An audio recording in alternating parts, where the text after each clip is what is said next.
Assalamu alaikum dear viewer.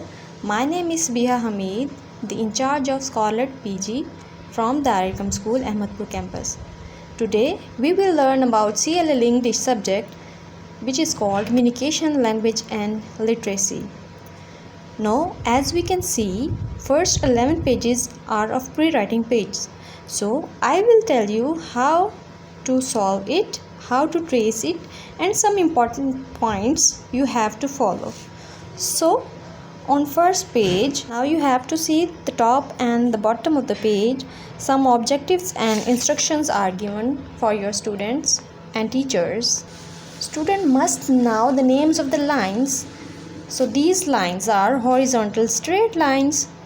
Start tracing line from left to right. As I am tracing, be careful. You can read poem of the body parts. You can say, I can see with my eyes, I can see with my eyes, with actions. So you can also ask some questions related to it, like you can say, how many eyes do you have? Dear children, how many eyes do you have? And that's it. So guys, have you understand today's lesson? Thank you so much.